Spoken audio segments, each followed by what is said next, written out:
when a nation rejects God, you can go into Deuteronomy 28 and absolutely see where we're at. You can go into the book of Nahum. Is it Nahum where it talks about women will, Filthiness. Yep, filthiness, and also that all the men in the midst of thee are women.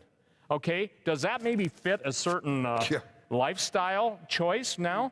And listen, one of the things that people have never understood, and especially with the birth control pill, you're going to see how this fits.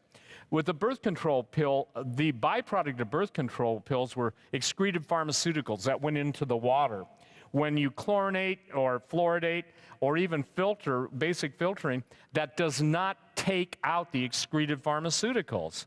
So you've got water supplies with Prozac, birth control pills, which are xenoestrogens, estrogen-based, female hormones, and we wonder, where all the men are. The globalist elite care nothing for your borders, our culture, our language, our history, our morals. They are totally immoral. They are totally seeing you and I as a parasite.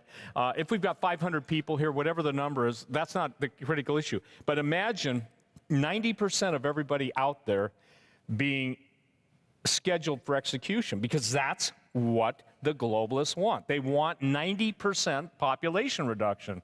Now, if you're in the 90%, you might say, not that easy, boys or girls. The bottom line is that this is what is happening. The Zika virus, bioweapon, interesting, isn't it? The minute the bioweapons first announced and released, that now somebody's got an antidote for it, or what's the word I'm looking for? Not antidote. Vaccine. Vaccine for it, thank you. Anytime a bioweapon is released, how many of you remember the Ebola scare? Yes. Yeah, okay. Yeah. Well, those of you who've been listening to talk radio know that Ebola has specific indicators for Ebola. It's a Crimean hemorrhagic fever, which means you bleed out. But when there was no bleeding out, just a little bit, and nothing added up, except when the announcement came that they just so happened to have a vaccine for that strain of Ebola. What you're seeing is this, is that big pharma and the people that are pro-vaccine, all of this ultimately ends in the destruction of 90% of humanity. And now, unfortunately, we're watching the disintegration of the country.